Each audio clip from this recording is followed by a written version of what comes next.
Hey guys, welcome back to another video. You might have heard about the G20 Summit which is happening in India. But do you know that G20 Summit actually is?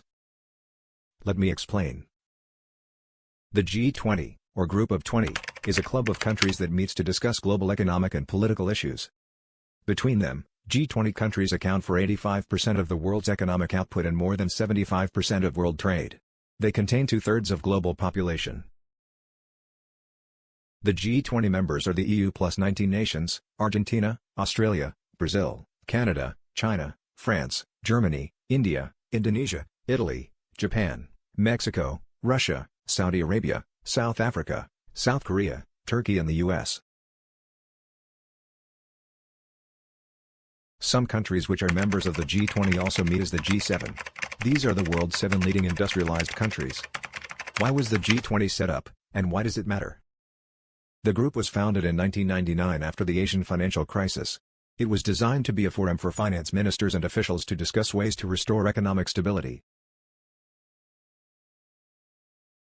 The first Leaders' Summit was held in 2008 in response to that year's global financial turmoil, to promote international cooperation.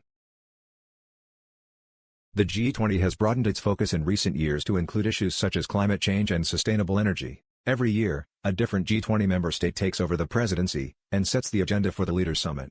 What did the G20 Summit achieve? A joint declaration from G20 members condemned human suffering and adverse repercussions of the conflict in Ukraine on global food and energy security, without directly criticizing Russia. The Ukrainian government said the declaration was nothing to be proud of, adding that a Ukrainian presence would have given participants a better understanding of the situation.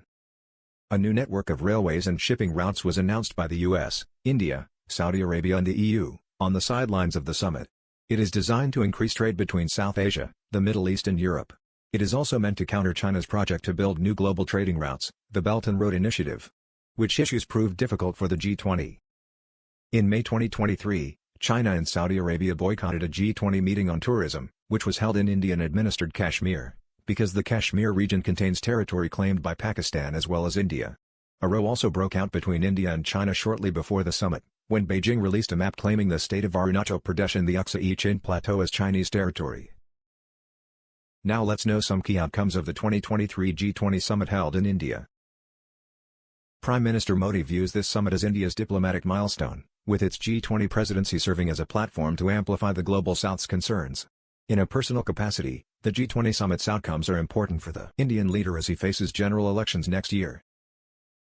At the summit, India was able to leverage its economic significance to garner support from all G20 member nations for a leader's declaration recognizing the conflict in Ukraine without specifying any aggressor. Modi, who chaired the summit, also advocated for reforming global institutions like the United Nations Security Council, UNSC, to align with the changing world dynamics, which received backing from the United States. That's all from this video. Hope you found it interesting. Don't forget to like the video and subscribe the channel.